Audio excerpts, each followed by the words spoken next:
Mesdames et Messieurs, depuis le début de cette année 2025, notre pays rend un hommage national au feu président Gnassingbé Eyadema, père de la nation togolaise, rappelé à Dieu il y a 20 ans.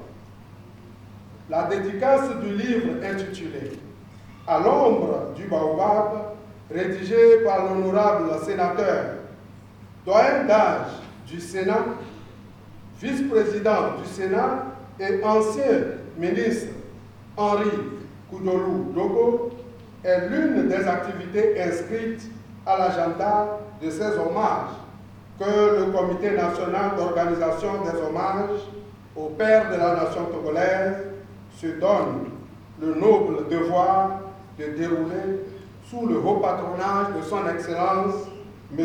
Faure Sossoum Gnassingbé, le président du Conseil. Je voudrais donc avec déférence et gratitude souhaiter la cordiale bienvenue à son Excellence, M. le Président du Sénat, représentant personnel de son Excellence, M. le Président du Conseil, à ce rendez-vous solennel qui nous connecte encore une fois avec notre histoire commune.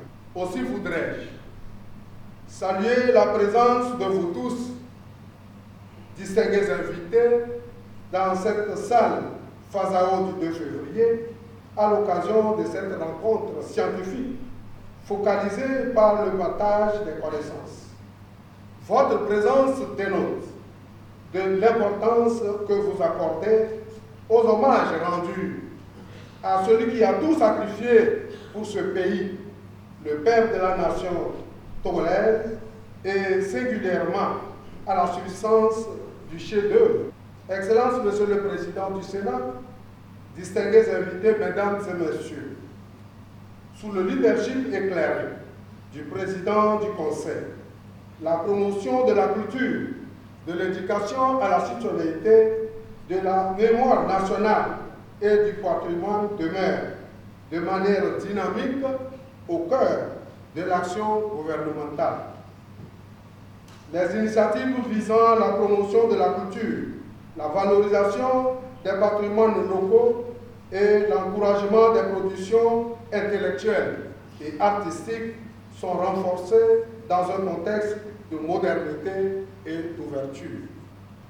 Ainsi, la dédicace de l'ouvrage « À l'ombre du baobab » s'inscrit dans cette même philosophie, celle d'un Togo qui se souvient, qui apprend de son passé pour bâtir son avenir et qui honore ceux qui ont contribué à forger son destin. Je voudrais donc saisir cette occasion pour témoigner au nom du Comité national d'organisation des hommages au père de la nation togolaise et mon nom propre, ma profonde gratitude à son Excellence M. Faure Sossoum Gnassingbé, président du Conseil, pour avoir autorisé l'organisation de cet événement. Qu'il me soit également permis de témoigner à son Excellence toute l'admiration du peuple togolais pour sa politique éclairée de développement participatif et inclusif de notre pays et pour l'épanouissement des populations togolaises. Notre pays ne cesse de rayonner dans le concert des nations, hissant progressivement notre drapeau au plus haut niveau de l'échiquier international grâce au leadership et à la diplomatie discrète mais pragmatique et agissante du président du Conseil.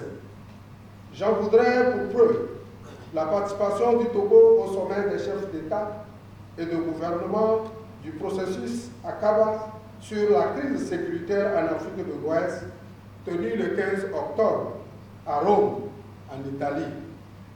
Ce sommet est intervenu au lendemain du récent forum qu'a abrité notre capitale du 11 au 12 octobre 2025 sur la paix et la sécurité, lequel forum a servi de cadre au président du Conseil pour nous inviter à être les acteurs principaux de notre propre sécurité.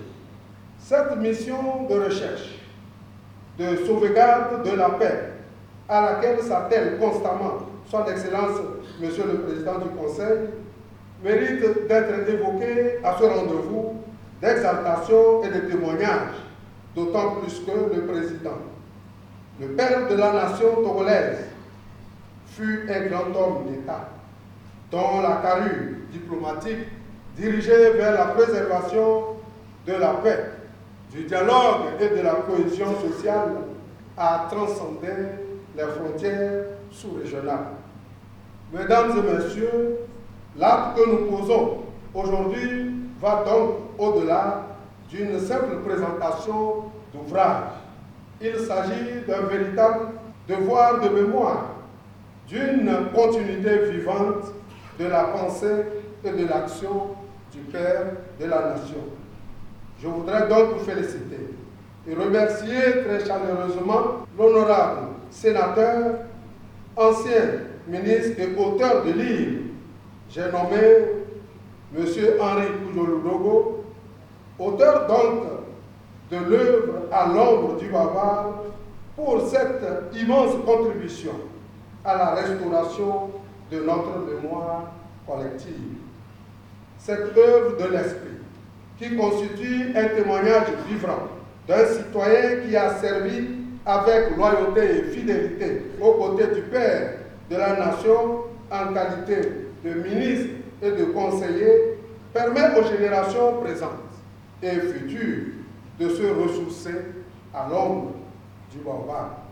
Cet héritage, basé sur des expériences et faits vécus en rapport avec la vie du Père de la Nation au service de la nation togolaise, est ainsi rendu immortel par l'honorable sénateur Henri Koujolou-Dogo, comme pour nous éviter le sort de ce que disait Amadou Hampâté-Bâ, je cite, « En Afrique, quand un vieillard meurt, c'est une bibliothèque qui brûle ». Cet ouvrage offre à la postérité un pan essentiel de notre mémoire nationale et devient ainsi un outil d'éducation civique et patriotique avec pour finalité de former un citoyen togolais fier de son identité, enraciné dans ses valeurs et tourné vers le progrès.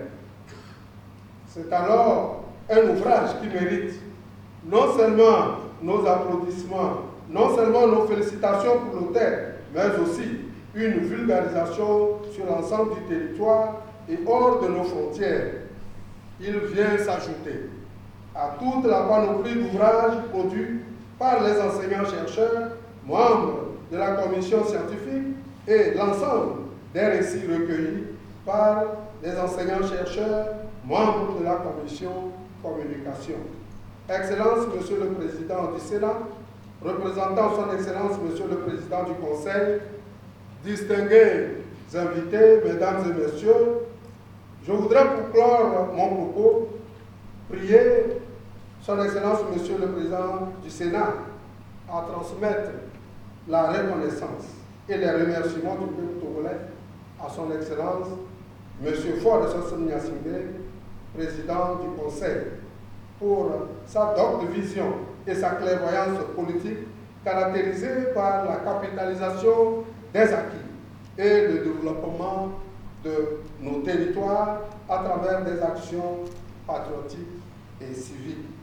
Aussi voudrais-je remercier et féliciter les membres de la commission scientifique qui ne ménagent aucun effort pour l'organisation des conférences et rencontres scientifiques dans le cadre des hommages au Père de la Nation.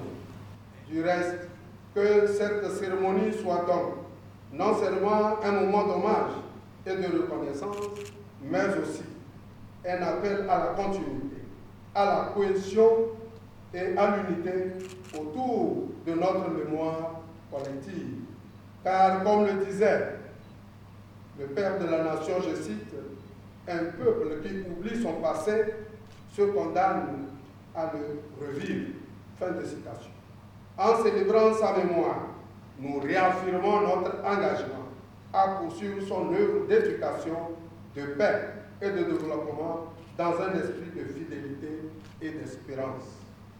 Vous réitérant mes souhaits de bienvenue, je vous exhorte à vous en procurer l'ouvrage qui vous sera amplement présenté. J'exhorte également nous tous à laisser des écrits, à emboîter le pas à notre doyen, l'honorable sénateur Lobo, afin que les générations futures puissent bénéficier des connaissances et des expériences vécues. Je vous souhaite à toutes et à tous une excellente cérémonie de dédicace, riche d'émotions et de réflexions et de symboles. Vive la mémoire du père de la nation togolaise, vive le Togo uni sous le leadership du président du Conseil, son Excellence, M. Faure Essossou Nguessimé. Je vous remercie pour votre très aimable attention.